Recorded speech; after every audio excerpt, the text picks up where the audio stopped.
நான் அன்புமணியை கட்சியிலிருந்து நீக்கப் போவதாக கட்சியினர் சிலரே வதந்தியை பரப்புகிறார்கள் என்று அக்கட்சியின் நிறுவனர் ராமதாஸ் தெரிவித்திருக்கிறார். யார் வதந்தியை கிளப்பி விடுவது என்று எனக்கு தெரியும் என்றும் அவர் கூறியிருக்கிறார். அன்புமணியை கட்சியிலிருந்து நீக்குவேனா என்றும் ராமதாஸ் கேள்வி எழுப்பியிருக்கிறார். பாமக நான் உருவாக்கிய கட்சி, நான் கூட்டும் கூட்டத்திற்கே சிலர் வரவில்லை என்று தெரிவித்திருக்கும் ராமதாஸ், நான் அன்புமணியை கட்சியிலிருந்து நீக்கப் போவதாக கட்சியினர் சிலரே வதந்தியை பரப்புகிறார்கள் என்று தெரிவித்திருக்கிறார்.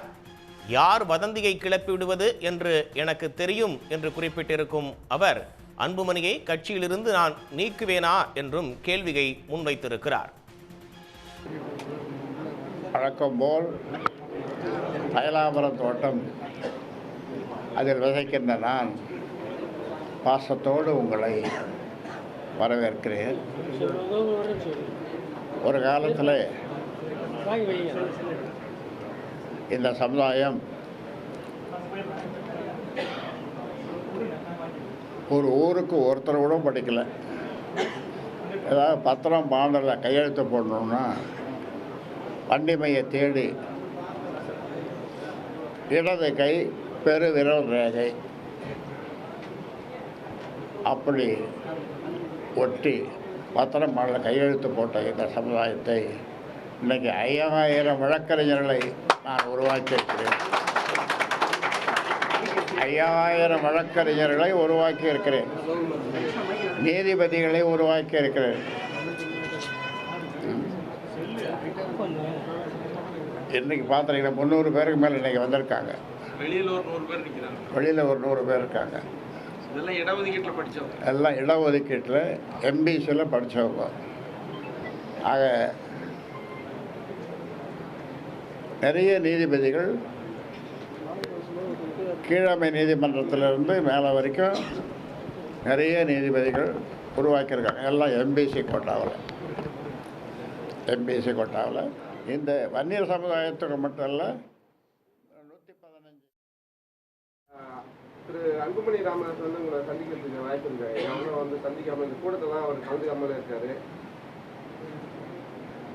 வருவார், கலந்துவார், கலந்துவார், இனிமேல் கலந்துவார்.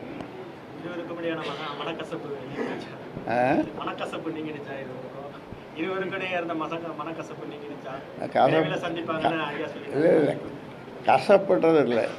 கசப்புன்றது நம்ம எப்பொழுதும் நான் சொல்லுவதில்லை, இனிப்பைத்தான் சொல்லுவேன்.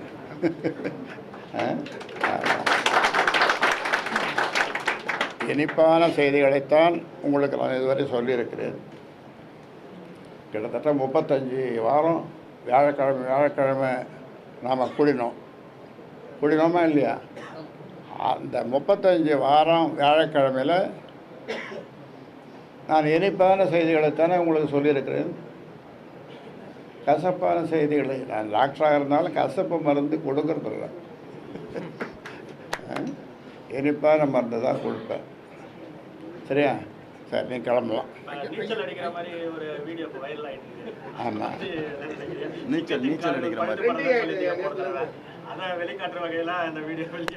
அது ஏதோ ஒரு பாட்டு, சிங்கத்தின் கால்கள் பழுத்து, இந்த ஒரு ஐயர் சுப்பிரமணிய ஐயர் எங்கள் கட்சியில் மாநில துணைத் தலைவர் திருத்துறைப்பூண்டி, அவர் ஒரு பாட்டு பாடினார் என்கிட்ட.